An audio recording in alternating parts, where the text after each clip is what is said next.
Introduction. Imagine waking up one day and realizing your child is gone, not because of an accident, not because of a crime, but because people in power decided they could take your child away. Now imagine finding out that the very people who were supposed to protect your family, judges, attorneys, and government officials, conspired to make that happen. This is the devastating reality of Dykes v. Hosemann, a case that shows how the family court system can be twisted to serve personal agendas at the expense of a mother's love, a child's safety, and the very core of justice. The beginning. For Diana Dykes, motherhood was everything. Her young son, Aaron, was her entire world. But in 1977, her life shattered in a way no mother should ever experience. Diana's marriage to Roger Buzzy Dykes Jr. had ended, but the custody agreement was clear. Diana had full legal custody of Aaron. She thought that meant safety, stability, and protection for her child. But all that changed the day Buzzy disappeared with Aaron, fleeing across state lines to Florida, to the protection of his father, Judge Roger Dykes. The conspiracy. Diana was panicked. Her baby was gone. But it wasn't just her ex-husband she was up against. It was an entire system designed to protect him. Buzzy's father, Judge Roger Dykes, immediately called in a favor to another judge, Anthony Hosemann. Together, they engineered a plan, used the family court system, not for justice, but to permanently strip Diana of her son. They filed a dependency petition, a legal move meant for children in real danger. But Aaron wasn't neglected. He wasn't abused. He was just a pawn in their game. And worst of all, Diana was never even told about the court hearing that would take her child away. The moment she lost everything. One afternoon, Diana got the news, not from a judge, not from an attorney, but from her ex-husband. Buzzy called her, smug, gloating that the court had now officially awarded him custody of Aaron. Can you imagine the heartbreak, the helplessness? One minute you're a mother, the next your child is legally taken from you, without warning, without a fight, without your voice ever being heard.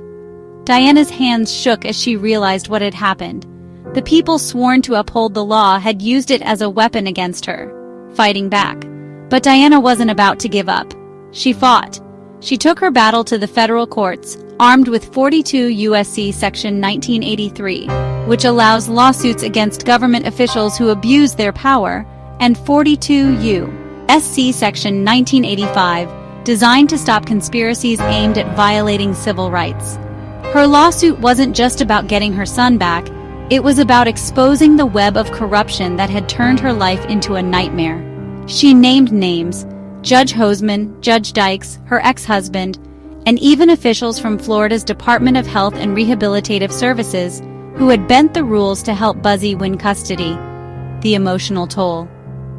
Throughout the process, Diana wasn't just battling legal documents, she was battling the crushing weight of grief, rage, and helplessness. Imagine knowing your child is alive but being told you can't see him. Imagine the nights she spent staring at the front door, wondering if her son was scared, if he was asking for his mom. This wasn't just a legal issue, it was emotional torture, the kind that never fully heals. The court's decision. The case reached the 11th Circuit Court of Appeals, which agreed that Diana had a valid claim. The court ruled that the judges and officials involved weren't immune from being sued when they acted outside the law. The conspiracy was real. The harm was undeniable. But here's the thing. By the time the courts admitted wrongdoing, the damage was done. Years had passed. Diana had lost precious time with her son, time she would never get back. The bigger picture. The Dykes v. Hosemann case isn't just one mother's tragedy. It's a warning. Family court corruption is real. It happens behind closed doors, in backroom deals, in hurried hearings where parents aren't even notified. If it could happen to Diana, it could happen to anyone. What you can do. If you're a parent going through family court, here's how you can protect yourself. Document everything. Phone calls, court dates, communications, every detail matters. Demand transparency. If you weren't notified of a hearing, speak up. That's a violation of due process. Know your rights. 42 U.S.C. Section 1983 and Section 1985 allow you to hold judges, attorneys, and officials accountable. Don't fight alone. Connect with legal advocacy groups focused on family court corruption. Closing. Diana Dykes' story is one of heartbreak, but it's also one of relentless strength. She refused to let the system erase her voice. And neither should you. If you know someone going through a family court battle, share this story. Let them know they're not alone, because every parent deserves the right to fight for their child, and no system should ever stand in the way of that.